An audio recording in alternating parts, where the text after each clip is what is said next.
morning, and welcome to another edition of Talking Audit, an education program brought to you by the General Auditing Commission in collaboration with 92.1 FM, Radio Monrovia.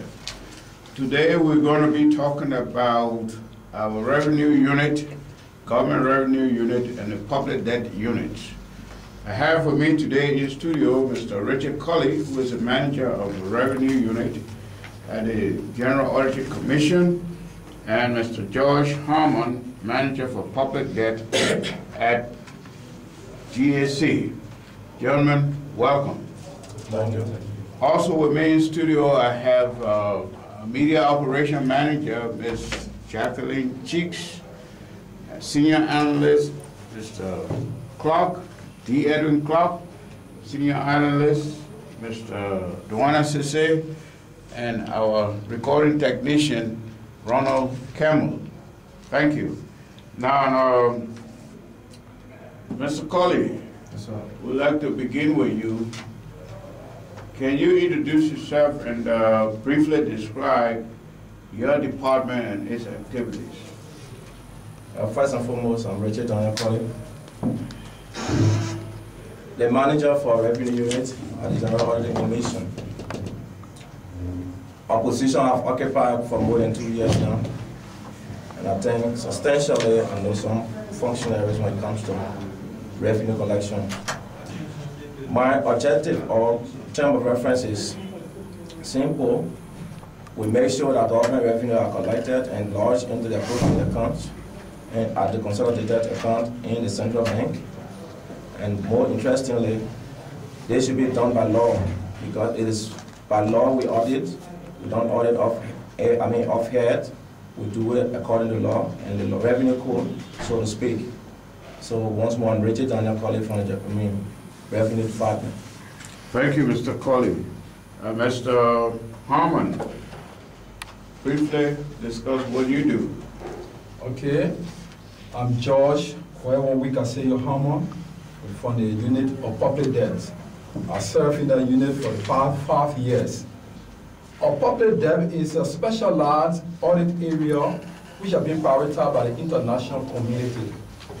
If you look at the period of HEBIC in Liberia, most of the countries, especially in Africa, took loans. They were indebted to other countries, other commercial and bilateral institutions, probably because of mismanagement and proper monitoring of the debt management system. They accumulated so much money to the extent that African countries as a whole, in particular Liberia, could not easily find out, sell out, without bringing Liberia to the HEBIC level. Now, our Department of Public Debt are being institutionalized to ensure check and balances, to ensure transparency and accountability of public trusted funds, be it domestic or extended debts. Now, you mentioned HEBIC. What's HEBIC? HEBIC is a heavily indebted poor countries initiative.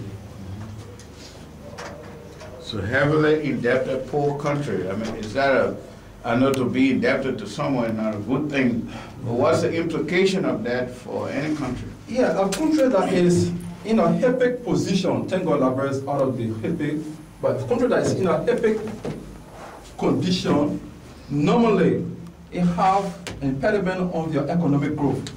You may not easily borrow money from partners, donors, like IMF, the World Bank, and other bilaterals or multilaterals or financial institutions.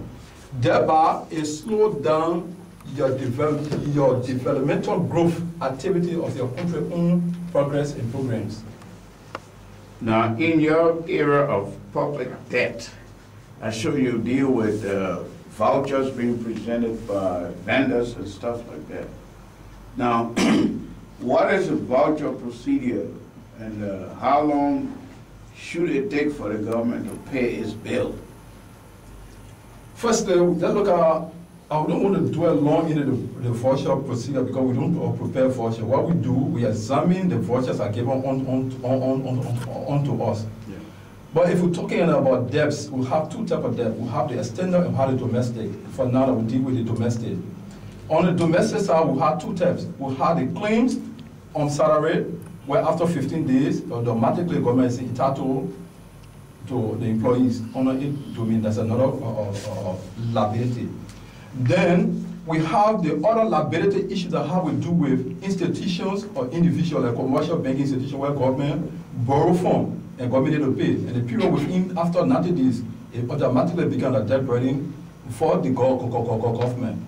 Now, we examine the vouchers on the domestic debt. Mind you, by 2010, we were able to issue the first domestic debt audit, and subsequently, we went to examine the federal vouchers presented to us. Now, based on the voucher, we want to see actually what the claims that the individual, particular individual, had against the government of the Republic of Liberia.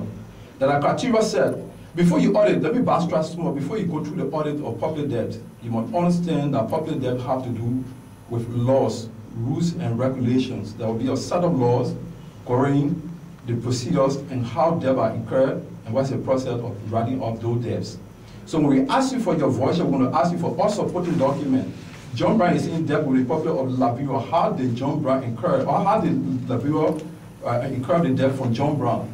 Those documents we presented over to the Office of Public Debt. We'll go through the document, student analyze the document to see whether it's actually that Liberia or the Minister of Finance, so to speak, because Minister of Finance is the sole custodian of the issues of debt or revenue funds generated from the Republic of Liberia. Okay, I'm talking about in the case of people that provides goods and services to the government and they present a voucher for payment.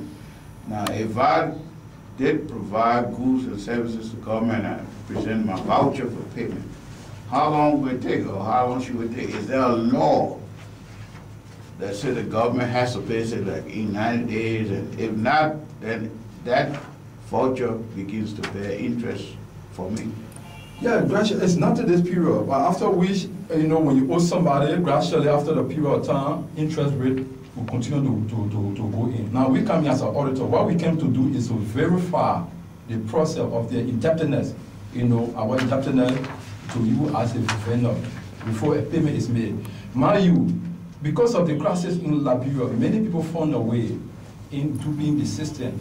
A lot of vouchers went through the system of the Ministry of Finance. People so when you say duping, you mean many people are croaking the government, stealing from government? Manipulating their own way, because probably everybody know that the country is just fighting from war, and people who have debts in with the country has made a relative will pay, so people trying to go into the system to benefit from such a process. There we came in, doing the domestic debt audit.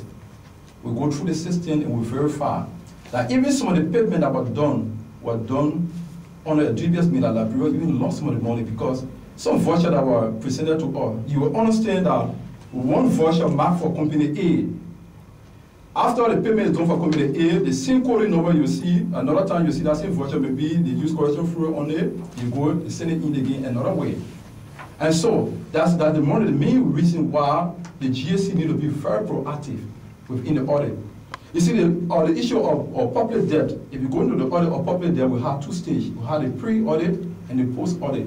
It is necessary that we continue the route with the pre-audit to safeguard the country from loss of resources. And you talk about debts and claims. At what point does the voucher become a claim? And what's the implication of that claim to the government in terms of costs? Okay, the voucher became a claim after, like I say, after the 90 days period. And then the implication they have on the government of Liberia is that the government of Liberia may not be responsible enough to settle obligations to the indebted with if all they do want to. Now we know that they have a claims unit at the Ministry of Finance or something like that. So does that mean that the claim has become such an important thing? Is the government so late on its payment? Yes, yes. The 1996 Act that established the permanent claim called the PPC, the Article 59 of the Executive Law. The PPC is chaired by the Minister of Finance, and GSC come in as a secretariat. It was so in the purpose of settling those issues because so many claims came against the government of Liberia. Now the GSC serving as a secretariat on that PPC to ensure check and balances. But unfortunately, since that committee was set up, it had not come to full swing. And that's why GSC again can be watchful because any other thing that go on, the issue of debts and claims have a future generation impact. Okay, so now we talk about claims that have the capacity to generate interest, and therefore increase government's liability. So the government is actually bleeding money if these claims are not paid or the vouchers are not paid in a timely manner. Yeah. Now, what are some of the recommendations you've made, or what are some of the things you put in place to make sure that vouchers are paid on time and save the government money? Firstly, before we go to the voucher being paid on time, what the GSC need to do, I want the Auditor General to take serious note on this. We have to take proactive role right now. We got to get involved within the pre-audit process. Whether the voucher is starting, when the period when the voucher start, when the claim and thing coming in, we need to get involved at every stage to see whether the claim are genuine claim. If that is done, you will save the government from losses. But if you wait and after the whole process is gone through before you want to go through the post-audit, sometimes the government allowed it will take a required time for you to request for the fund to be paid back. So government got to take GSC as a whole, as a secretariat, as a watchdog for the society, got to take a proactive role now. But that is squarely within your department. You are the point man on that. Yeah. Okay, so what plans do you have, or how? Okay, we have been discussing with the director for the governmental fund audit. In fact, we on an audit at the University of Liberia. Soon we're done with it, we're going to bring it back to the board that we need to actively get involved with the issue of the domestic debt, because if you can observe, most recent time, the Department of Domestic Debts have been dormant for some reason, best known, I don't know. But according to the INTOSA standard, should be called SAR institution, that means Supreme Audit Institution, are two basically audit departments you have: performance audit and domestic debt. And the issue of domestic debt should be highly number one priority now on the desk of the Auditor General, so have to ensure Liberia should now return back to the HIPIC. Remember, Liberia is gradually getting into debt.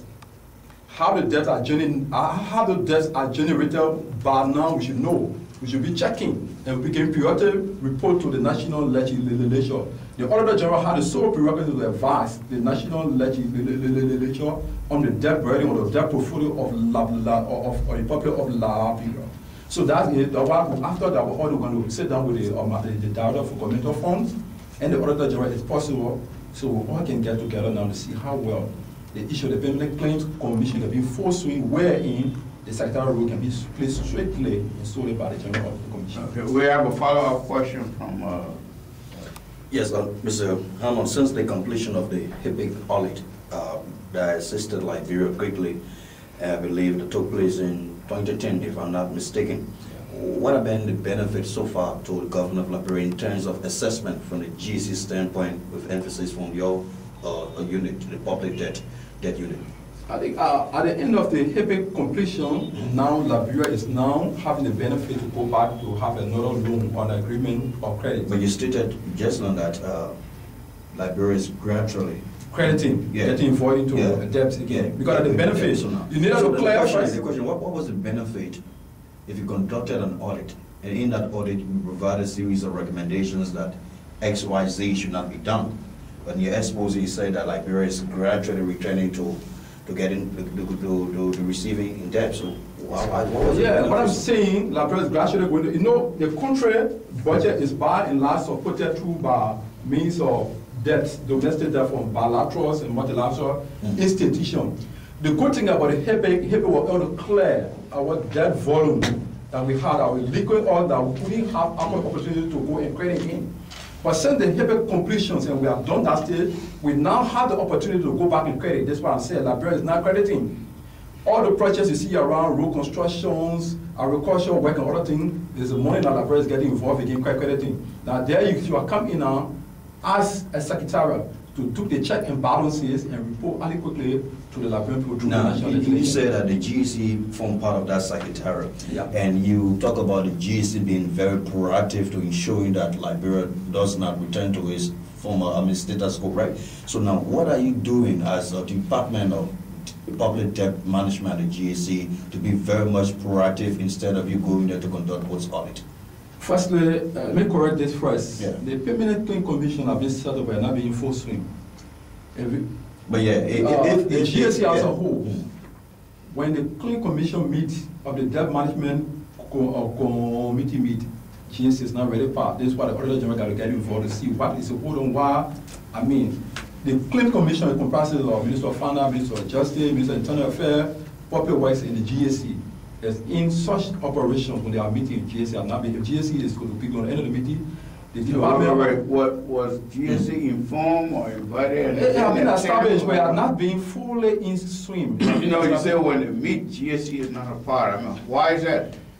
Well, that GSC doesn't know or they're not invited? probably so, but Who's the chair? again, Who's the chair of that? the Minister of Finance, again. So, is that a deliberate situation here where GSC is not being notified of meetings?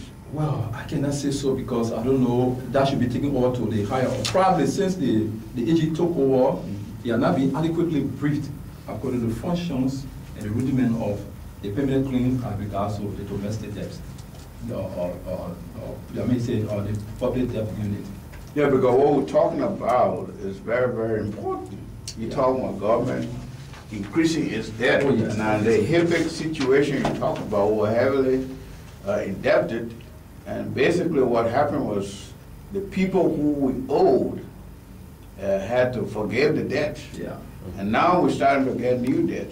Are we going to run back into the same situation? Now that's what I'm That saying. doesn't make us a good credit. It's very good. That's why the issues of the public debt as a whole come in according to the SAR institution.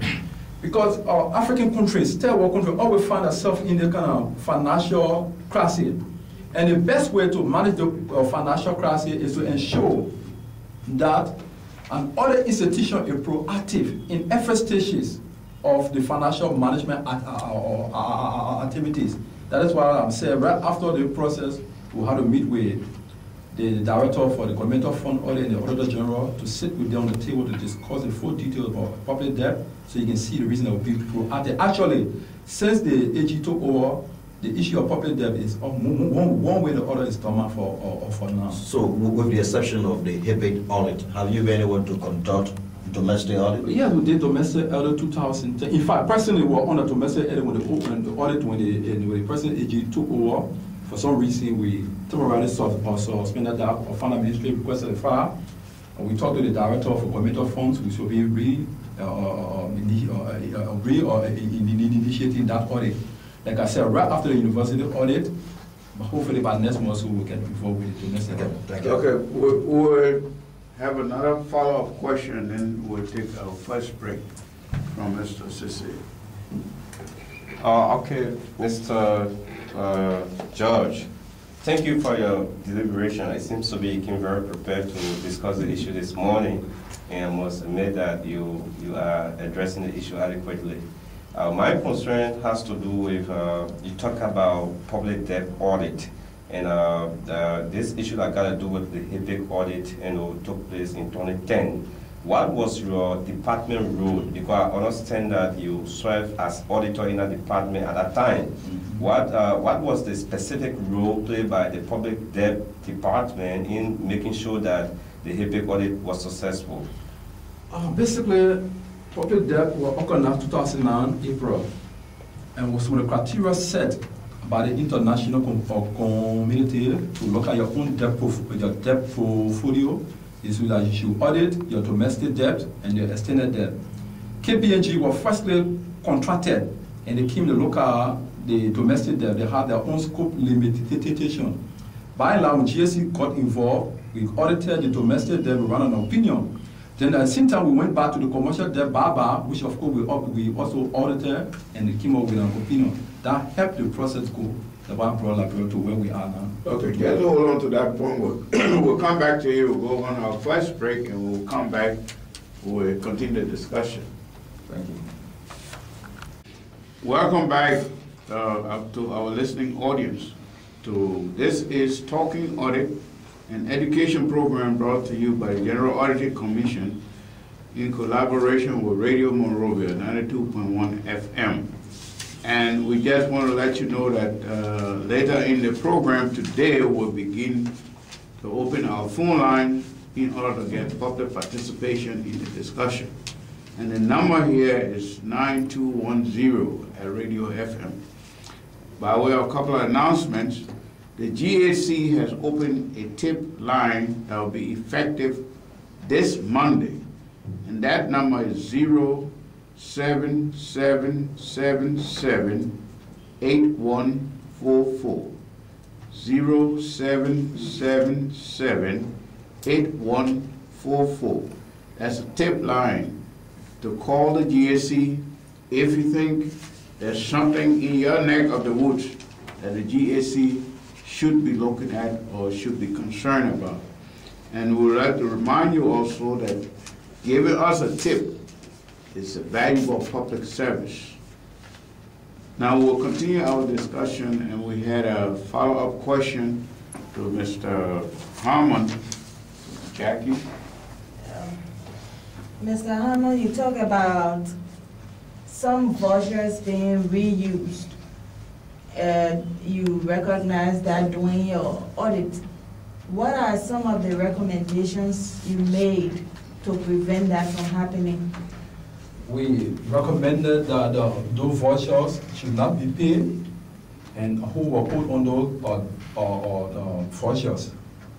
And the case was sent over to the anti-corruption unit, the anti-corruption bureau, the LCCC.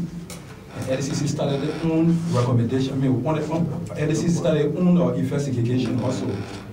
We were planning to get the investigation reports on LCCC at the time the issues of the restructuring and auditing came in. So presently, we are not able to do the follow-up. So we'll start doing the follow-up. Yeah, I think you need to do that because that is a crime, and those involved would need to face the law. Yeah.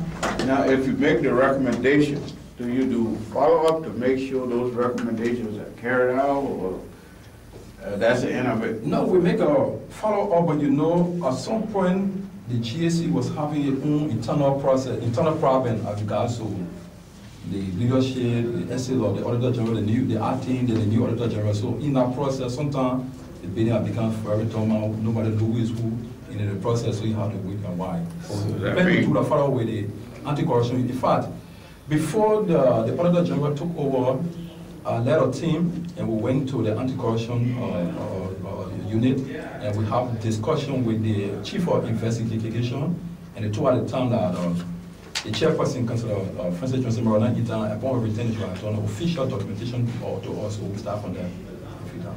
Now, is that still open? Is that something you're going to follow up Yes. on? Because like Jackie was saying, recycling a voucher is like billing the government 2 times for the city. I mean, that is criminal. Yeah. So we got criminals that are actually getting their way of sitting scotch-free. So there's a need to follow up. Yeah, we will follow up after the process. We start to get engaged with the anti-corruption. We'll get engaged with the anti-corruption units, so we can start from that. Okay, we'll come back to you, Mr. Harmon, but let's go to Mr. Colley very quickly,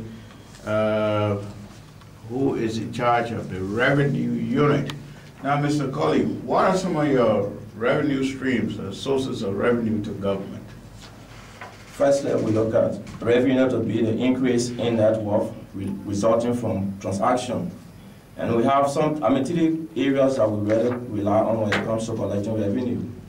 We have the tax revenue, the non-tax revenue, and grants. The tax revenue has to do with international trade, which talks about import duties and export duties.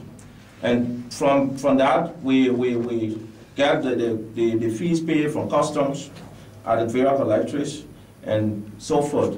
So if you notice that sometimes we talk about revenue collections at the collectors, these are some of the outcomes, because revenue input, revenue generated for the border areas, so to speak, are generated from imports and exports. So what we do is to assess the kind of revenue, the tax kinds, and go about knowing the kind of collected by law, because we don't want a situation where the government will be cheated or tax will be understated, which will be a cheat to government, or overstated, that will be a cheat to the taxpayer. So what we do, we go to see the appropriate taxes that are supposed to be paid in government revenue and make sure that these revenues or these taxes are paid into the appropriate account. Because we have the government running account at the CBL, and sometimes I assist by subsidiary accounts in the commercial banks, and reconciliation is done, let's say quarterly by the CBL and the commercial banks. Now, can you give us a rough idea, give our listening audience a rough idea, how much revenue does the government collect each year? Based on the projection, the government collects revenue based on how important and how, because it have been increasing on a yearly basis. There are times from the first fiscal period, the revenue collected was more than, was lesser than the next fiscal period. So revenue have been increasing based on the kind of mechanism put in place by the General Auditing Commission and the auditors. So give us a ballpark figure. Do you collect, say, $1 billion a year? Do you collect $500 million? Yeah, on a broader spectrum, at the custom area, sometimes revenue is collected maybe it's on let's say 2 million. Let's say 42 million from fiscal year 2010, 2011, and so forth. As I said, sometimes it increase because based on the mechanism put in place and controls measure, the revenue is continuously increasing. So we wouldn't tell you what is being increased, what is being collected from up here. So what we do is to look at the control put in place by the tax, the tax collector, and we go about checking the controls to see whether these controls are actually helping the collection of revenue. And we come to the non-tax revenue. These non-tax revenue are collected from dividends that are paid to government from the operation of business that government has share in, rental fees from other properties around town, and other administrative fees. Administrative fee has to do with maybe fees paid in courts.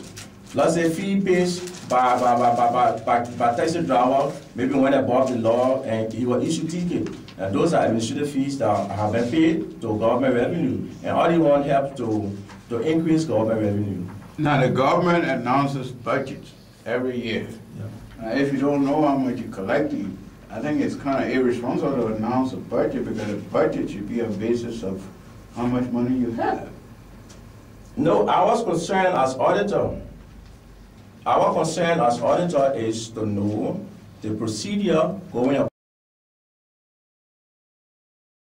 used wisely, maybe for the social development, other developments. So if you see the grant is increasing, these are some of the reasons that are making the donors to give more money, because it is one of the sources of revenue, and no taxpayer or no different nation will give their money to somebody that not using their money wisely. So if you see us giving significant amount for the international community, these are some of the reasons that we're making substantial effort when it comes to the collection of revenue. Okay, let's have a follow-up question. Mr. Colley, with an international standpoint, the General Auditing Commission, which is the supreme audit institution for every nation around the world, should be able to know the projection of every nation budget. And the revenue unit at the GSA goes about conducting audit on government revenue. Yes. So in that process of conducting audit, for example, year A, the government collected 6 billion. Year B, it declined to 4 billion. I think the GSC, with emphasis on the revenue unit, should be able to give a projection on a yearly basis of what government makes in terms of revenue generation. Well, yeah, looking at it from the other angle, the projections are made by the finance ministry. Yeah, we know, but I think the GSC should be in a position to determine in terms of revenue generation, because you're going conducting audit. In the process of conducting audit, you are determining what is collected this year and what is collected from here and so forth. So for every budget year, I think the GAC should be in a position to tell the people of Liberia in terms of projection that government should be around so amount. I'm saying. Yes, right now, as we speak, the current budget year, we in 300 plus, 600 million. So meaning the past year was in around 500 million. Yeah. So if you see the trends, you notice that there's increasing, but in government revenue collection. So meaning that there's significant progress in government revenue collections. So if you see us putting a mechanism into place, like you asked me earlier on today concerning the duty-free. When we noticed the duty-free in 2 years back, we went there to audit. We noticed that there was some, a lot of control issue, that were not addressed. And later on, when we put the control in place, when you go to the duty-free right now, the duty-free is well organized, and the people that are supposed to benefit duty-free are the ones that are benefiting, unlike in the past where the rules and laws are relaxed. What would be a percentage if you say well organized in terms of duty-free privilege to officials and members of the society? Yeah, when it comes to duty-free privilege, we talk about returnees that get some level of duty-free privilege. And with those, which category of returnees? People coming people coming home now to reside for good. Sometimes you come in and there are some criteria put in place that you're supposed to meet before you get granted duty-free. And we noticed over the years, the criteria were relaxed. And for example, when you come down to reside for good, you come down and when you apply for duty-free, you have to bring a copy of your driver license overseas. You have to bring a copy of your passport. You have to bring a copy of your home that you sold in America or wherever you come from before you be granted duty-free. So these things, when we took over to audit the first time, we noticed that these things were not in the book, and they were not being met. So we noticed there were a lot of irregularities, and because of the irregularities, the money government lost over the time was more than 50 million. So I can tell you for free that what we experienced over the time, when you go to duty-free now, and just take a walk and ask them about controls, they will tell you, you have to bring this. Before you get duty-free, you have to bring that. And those files are kept intact as compared to in the past. So our audit report for 2010, you will notice that we came with a lot of recommendations that these are actually happening because of this. Even some businesses in town here, now I don't want to call a name right now, no, don't call names. We're enjoying duty-free, that which they shouldn't have. And we noticed that we make the necessary recommendation, and I think those recommendations were listened to. And today, I think the duty-free is moving forward as evidence. You can take a tour there and find out to see how the duty-free is really doing. Okay, now we have even though I'm not a spokesman for them, we have a follow-up. Thank you, Mr. Colley, for the issue I discussed. I had a little concern about the Revenue Audit Department at the GAC. As I learned from the Director of Government Funds Audit, Mr. Edward Talbot, audit is about verification and validation of transactions. And I know that audit is, your department is not in the position to collect revenue for the government of Liberia, but rather to verify and validate whether revenue collected actually landed in the actual account of the government of Liberia. So with that basic lead, I want you to sharply give the distinction between your department and Revenue Audit Department at the MOF. Because I know that there are auditors, revenue auditors at the MOF who carry on revenue audit. And you as auditor at the GAC, you also audit trust revenue. So what is the collaboration between you and that of the auditors at the MOF? Thank you for your question. Audit is not just about going to catch a criminal. Audit is sometimes you go and set the controls. If there's no control, sometimes you put the control in place that the team will follow. Sometimes we have to set the control. Sometimes if we do the audit, we notice that there is no control in place. We made the necessary recommendation, looking at the fever risk, and make the recommendation. But then coming to the auditors at Finance Ministry and out of the governmental auditors, there's a big difference. It's more like corporate audit they are doing at the Finance Ministry. If you ask the guys at the Finance Ministry, they don't give opinion when it comes to audit findings. What they do is to make determination on their audit finding. So meaning if the taxpayer is supposed to pay a certain amount of withholding tax and they don't pay that amount of withholding tax at that time, at the Finance Ministry, they make the determination at that angle. But for us at the GAC, we make the audit opinion, the opinion relates to our audit finding. So that's the distinction between the tax auditor and the governmental auditors. Okay, we'd just like to remind our listening audience that our lines are now open. You can call in and be a part of this conversation. We are talking to Mr. Colley, Richard Colley, and Mr. George Harmon, both of our government revenue, the revenue unit, Mr. Colley, and our public debt, Mr. George Harmon. The number here at 92.1 FM is 9210. Please call in and be a part of the discussion. You can give us your suggestion or your point of view on the ongoing discussion. Now we have a follow-up question. So, Mr. Collier, let's go within the GAC in terms of conducting audit. And you emphasize mostly on the issue of agents of government that generate revenue. The case study is the National Port Authority. And within the GAC, we have what we call the SOE, the State Enterprises, right? Enterprises. So when you go in at the National Port Authority to conduct audit, which is a source of revenue for government also, so what's the difference in terms of correlation in the state enterprise and that of the revenue unit? What do you look for, and what does the SOE look for, the SOE department look for at audit sites? Yes, interestingly, we firstly have a unit, a department for that state-owned enterprise at the level of GAC, and we have the unit of revenue. So if we go into the free port to audit, basically we'll be dealing with custom because it is a port of entry, and those area these will import duties and export duties. So if we come, if we go to free ports or RI, whatsoever the case may be, we're going to address the custom issue when it comes to auditing the RI or whatsoever.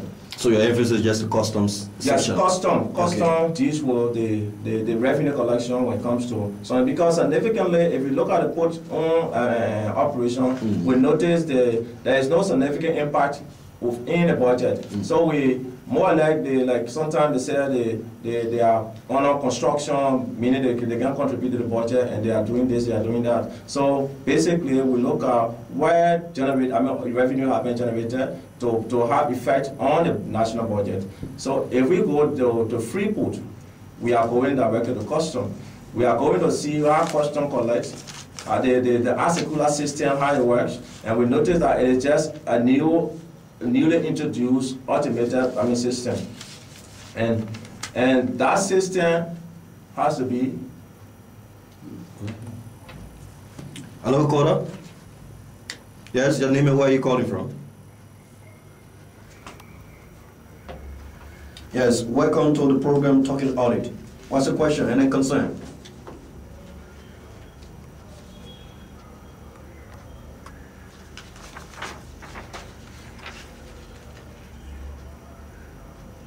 Yeah.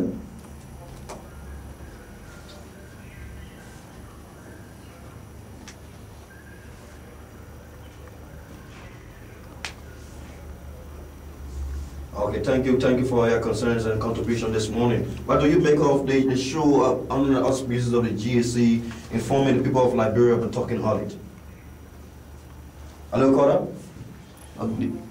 Let's go back to as I was saying, when we get to the free port to audit, we are going directly to custom. There's the pre-shipment arrangement between the BVAC and the GOL. The pre-shipment is such that Beaver does the inspection for GOL and tell the GOL the kind of goods that is coming into the country. And based on the kind of goods, the taxes are levied on those goods. And if we notice that there is understatement as it relates to the value of the goods, sometimes if it is regularly done by Beaver, which is responsible for the pre-shipment inspection, then of course we look at it to be a penalty or fine imposed on Beaver to be paid.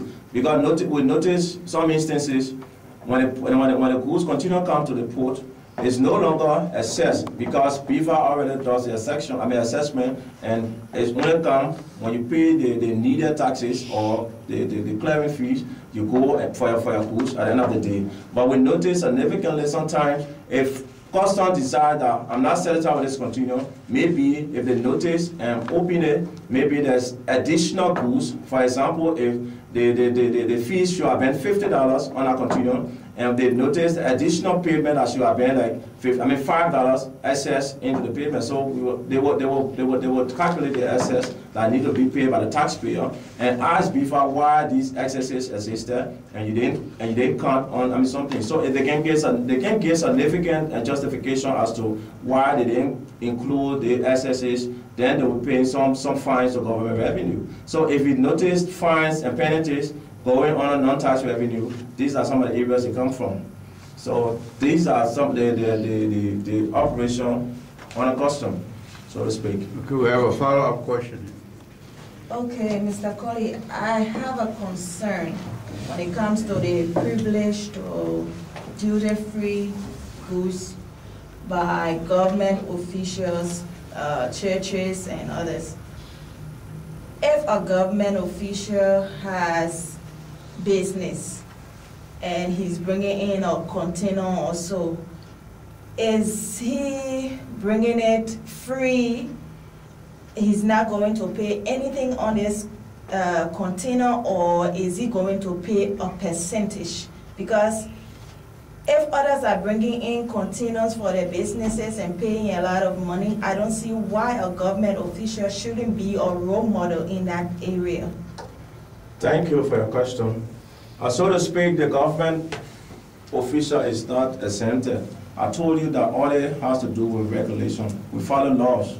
Government official, the only privilege, duty-free privilege they enjoy is when you travel to somewhere else, you're coming back home, you're bringing some personal effect.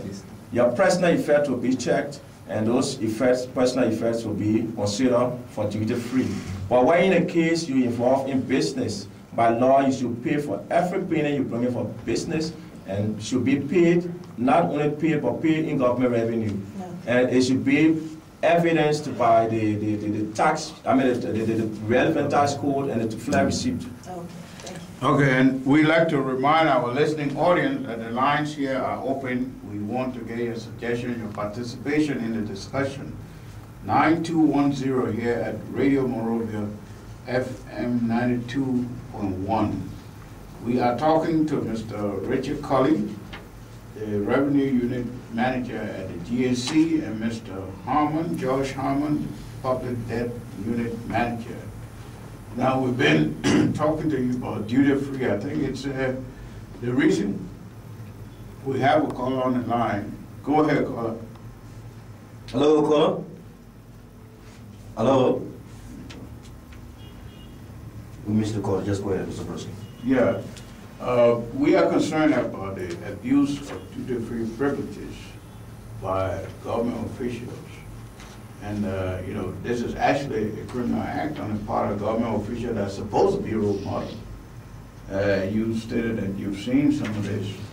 I think it's very important that the audit recommendation be implemented, carried out, or something like that.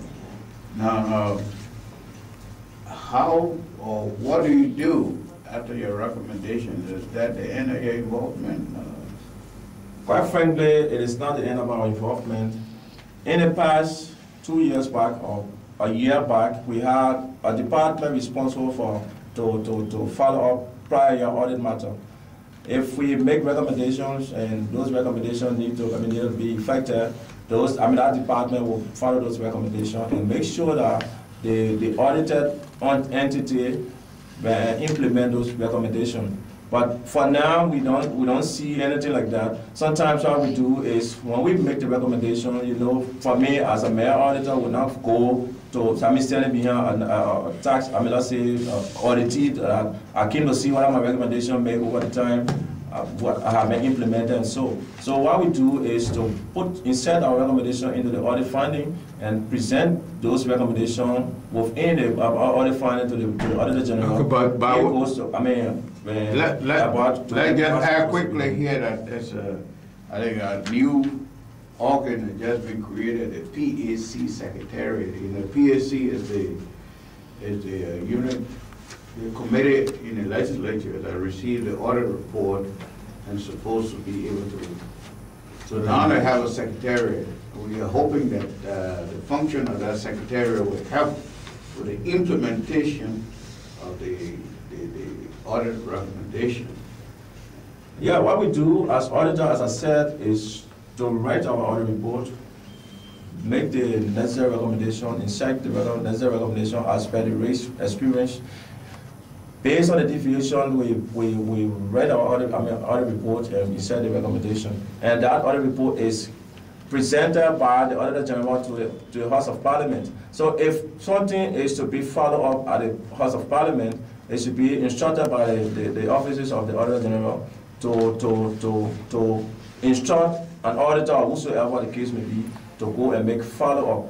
But for me, in my office, I will not get out and just say because I'm a revenue auditor or revenue manager, I'm going to make a follow-up or going to see why my recommendations have been effective or implemented. So Okay, we have Jackie. So are you saying if you do an audit this year, you make recommendations and you are supposed to audit next year, don't you check as if for your recommendation to see if your recommendation was actually implemented, taken into consideration? Yeah, that's a good question. If we audited last year and we audited this year, and we make last year recommendations, and those recommendations we notice, before auditing the next year, we have to assess the recommendation, whether the recommendation was actually implemented. If they were not implemented, we have to bring it to the attention of the auditee that this XYZ recommendation was not implemented. So if it costs us to continue the process, we will do, but we cannot leave the past recommendation and continue with another recommendation that will not help the system. Because the essence of audit is to curtail or to correct the mistake in the past. I won't just part of audit report when you are not adhering to what I said to you in the past. I will not be making any progress. Okay, thank you. Yeah, but Mr. Collins, the recommendations are important to move the process forward and to create the productivity, transparency, and all that. If the recommendations are not being implemented, it must be frustrating for you to come back, because by law you're supposed to audit every year. You come back and the recommendations are just have not been implemented. It must be frustrating for you and your team. Yeah, it is frustrating, but as I said, we cannot go beyond bounds. What we recommend in the past will be highlighted. That's the reason when you have a current audit, you talk about prior year matter. If the prior year matter are not addressed, you still have to insert them or talk about it in the coming audit. So it is frustrating, but sometimes you have to take time in doing it. By law, you have to, something like, we want to do the consolidated audit at the finance ministry. We notice a lot of irregularities, a lot of payments are supposed to be made, and when we went to the enforcement department, division at finance ministry, they told us that those recommendations or those taxpayers that are indebted to GOL have been forwarded to the Justice Ministry. So when we confronted the lady, she said that's her last bus stop. So she does the recommendation, she forward the names to the Justice Ministry, and she cannot go to pursue. The Justice Ministry has to pursue that. So if you go and conduct your audit and come up with your necessary recommendation, what you do is to forward them to the Records Authority and start from there. Maybe they will do the next follow-up. So that's the process. So hold on there, Mr. Colley. We'll take our final break. and then we'll come back, we'll give you some very important announcements. Yeah, We want to thank our listening audience, and this is Talking Audit, brought to you by the General Auditing Commission to bridge the education gap. Remember, you cannot appreciate what you don't understand. Now to our guests, Mr. Colley and Mr. Harmon.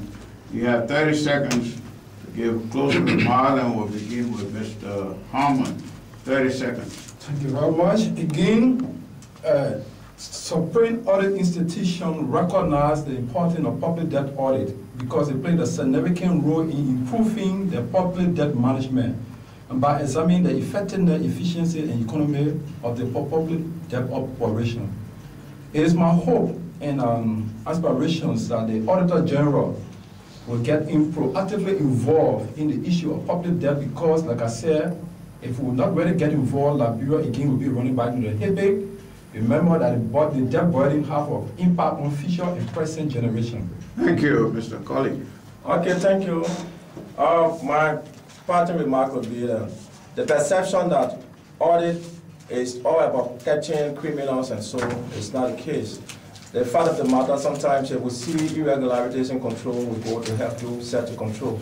And we notice some other things we help you up. So please erase the notion that audit is Thank you to our audience, and we want to also ask our listening public to use the tip line 07777-81445. This has been Talking Audit. Thank you.